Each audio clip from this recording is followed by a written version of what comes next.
Hi குட்டீஸ், இந்த வீடியோவில் நாம் இந்த விதமான கூட்டல் கழித்தல் கணக்குகளை எப்படி செய்கிறது அப்படிங்கிறத நம்ம பார்க்கலாம்.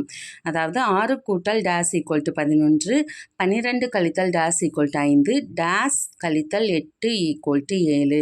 இது மாதிரியான கணக்குகளை எப்படி செய்கிறது அப்படிங்கிறத பார்க்கலாம். இந்த 1வது 2வது கணக்கை நம்ம 2 மெத்தடில் சால்வ் பண்ணலாம். அதாவது மெத்தட் நம்பர் 1,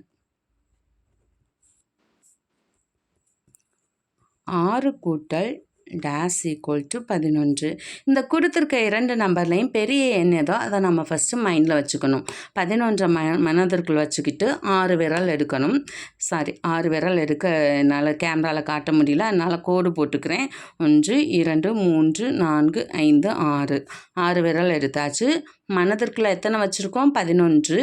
11க்கு முன்னாடி இறங்கு வரிசை சொல்லிட்டு வரணும். அதாவது 11க்கு முன்னாடி 10 9 8 7 6 5. இதற்கான விடை 5.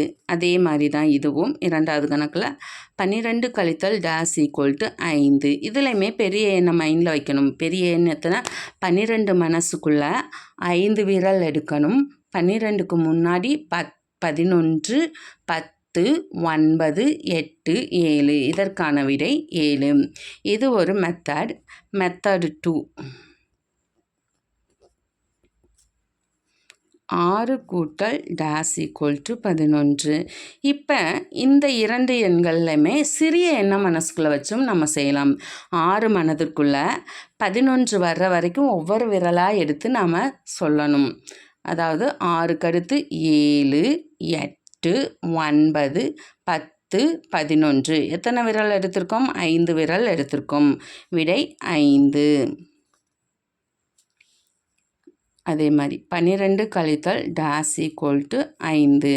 இதுலையுமே சிறிய எண் எத்தனை? 5. 5 மனதிற்குள்ளே வச்சுக்கிட்டு 12 வர்ற வரைக்கும் சொல்லணும். 5க்கு அடுத்து 6 7 8 9 10 11 12. எத்தனை விரல் எடுத்திருக்கோம்? 7 விரல் எடுத்திருக்கோம்.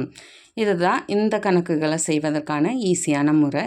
3வது கணக்கு என்னதுன்னா, டேஸ் கழித்தல் 8 ஈக்குவல் டு 7. இப்போ கழித்தல்னா பெரிய எண்ணிலேருந்து தான் நம்ம சிறிய எண்ணை கழிக்க முடியும். அப்போ இங்கே வரக்கூடிய எண் பெரிய எண்ணாக இருக்கும். அந்த பெரிய எண் கண்டுபிடிக்க இந்த 2 எண்களையும் கூட்டணும். அதாவது 8 மனசுக்குள்ளே வச்சுக்கிட்டு 7 விரல் எடுக்கணும். 1 2 3 4 5 6 7.